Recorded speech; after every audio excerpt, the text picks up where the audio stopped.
اور اب بات کرتے ہیں اوریہ صاحب، ایران کے حوالے سے خبریں چل رہی ہیں، اندر بھی ایک عدم استحکام کا شکار ہے، عراق کے اندر بھی مظاہرے ایران کے خلاف ہو رہے ہیں، اور ایران کے اندر بھی. اور آج کی خبر یہ ہے کہ 8 لوگ انہوں نے گرفتار کیے ہیں جن پر الزام یہ ہے کہ CIA کے فنڈڈ تھے اور فلانا. لیکن سوال یہ ہے کہ تمام تر جو ایران کو گھیرنے کی کوشش ہو رہی ہے، کیا مشرق وسطیٰ کے اندر اس کا کردار جو ایک دم بڑھ گیا تھا اس کو سمیٹنے کی کوشش تو نہیں ہے؟ دیکھیں، عمران از اے اسپینٹ کارٹج. ایران کو اب ریئلائز کر لینا چاہیے. اچھا، استعمال ہو گیا، استعمال ہو چکا. ایران استعمال ہوا ہے 2001 کے آنورڈ، اور ایران اس وقت استعمال ہوا ہے اور اپنی اس ہیجمنی کے چکر میں. میں آپ اندازہ کریں کہ 2007 میں جب میں ایران میں تھا تو اس وقت ایران جو ہے نا، ایرانیوں کے اندر ایک خاص سٹائل ہے. Afghanistan it was part of Iran, جس پہ تو ہم حکمرانی کرا کرتے تھے. تاجکستان، یہ سیسنڈ سلطنت جو نکلی ہے، ساسانی جو ہے، یہ ہم سے علیحدہ ہوئے تھے. یہ کی کیا حیثیت تھی؟ سائرس اعظم تھا جو رول کرتا تھا. عراق یزدگرد ہمارا قادسیہ دجلہ کے کنارے ہوتا تھا. صحیح ہے. یہ بحرین، یہ قطر، یہ کویت، یہ سب ایرانی سلطنت کا حصہ تھے.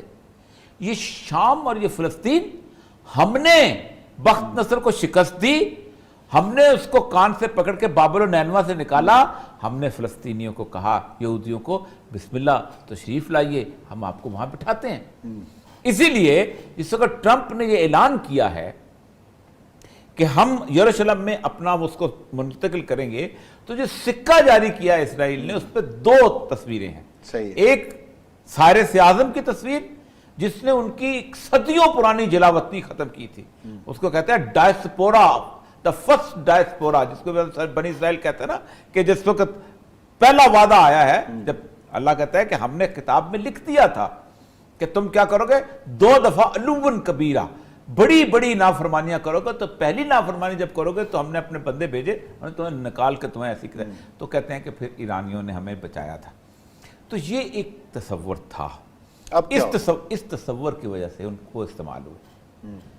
اور آپ اندازہ کریں، جو میں نے اس دن بھی بات کی تھی کہ ریان سیڈ کروکر نے جب کہا کہ یہ سارے ہمارے ساتھ تھے اور اس وقت ہم طالبان کے اوپر فتح حاصل کرنے کو، دیکھیں جو پورے کے پوری حزب وحدت تھی یا احمد شاہ مسعود تھا، یہ وایا تاجکستان، ایران، افغانستان، ایران سے اب وایا تاجکستان اور انڈیا سے یہ سپورٹ لیتے تھے، اور ان کو اسلحہ بھی آتا تھا اور طالبان کی حکومت بھی ڈی اسٹیبلائز کرتی تھی. تو ڈی اسٹیبلائز ہو گئی. بلکہ ایرانی جو تھے نا، وہ بڑے فخر سے بڑی عجیب و غریب بات کیا کرتے تھے. کیسے تھے؟ دیکھیں اللہ تعالیٰ کا ہمارے اوپر کتنا کرم ہے. ہم صدام کے خلاف تھے، ہم جنگ نہیں جیت سکے، اللہ نے صدام کے اوپر اپنا ایک اور بندہ مسلط کیا اور صدام چلا گیا. ہم طالبان کے خلاف تھے، ملا عمر کے خلاف تھے، اور ہم اللہ تعالیٰ نے ملا عمر کے اوپر امریکہ کو مسلط کیا اور چلا گیا. بڑے خاص طور پہ ان کے بڑے میں آیت اللہ کی بات کر رہا ہوں جو گفتگو کیا کرتے تھے اور اپنے خطبات میں کیا کرتے تھے. ٹھیک، اب یہ 2 جگہوں پہ انہوں نے باقاعدہ امریکہ کا ساتھ دیا. بالکل، افغانستان میں بھی ساتھ دیا اور عراق میں بھی ساتھ دیا. صحیح ہونا یہ چاہیے تھا کہ وہاں پر آپ اپنی ایک سٹیبلائز گورنمنٹ بنانے کے بعد آپ پیچھے ہٹ جاتے ہیں اور آپ کہتے ہیں کہ ہم وہاں پر چلیں. امریکہ رہنے نہیں دیتا پھر نا. امریکہ نے یہ کیا کہ ان کے مقابلے میں کچھ چیزیں بنا دی، جن میں سے ایک داعش تھی. اور داعش کیسے بنی؟ اس میں 2 دن خود نہیں بنتی ہوتی.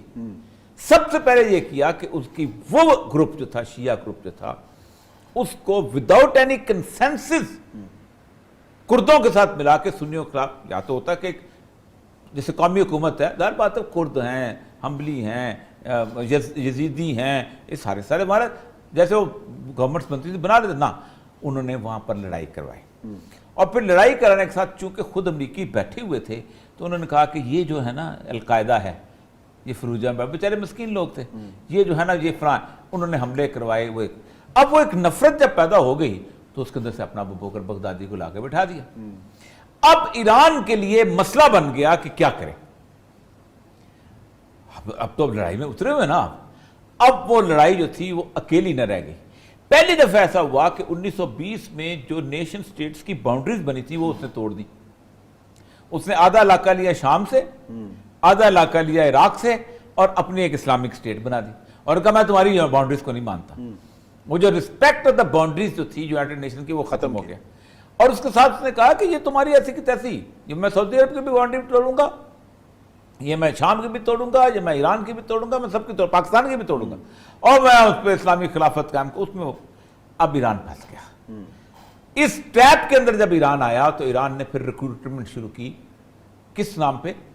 شیعہ سنی کانفلکٹ کے نام پہ، اور اس کو شیعہ سنی نہیں کہا، اس کو کہا کہ ہم مقامات مقدسہ کے تحفظ کے لیے جا رہے ہیں۔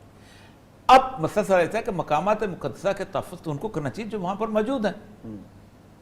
مطلب فار ایگزامپل اگر کوئی بندہ یہ کہے کہ میں پاکستان کے اندر جو مقامات مقدسہ ہیں، فار ایگزامپل ان کے داتا گنج بخش کے لیے ہم کہ سنی پاپولیشن پوری دنیا سے بلانا شروع کر دیں کہ آؤ جی یہاں بہت دھماکہ ہو گیا، تو پاکستان تو گیا کام سے۔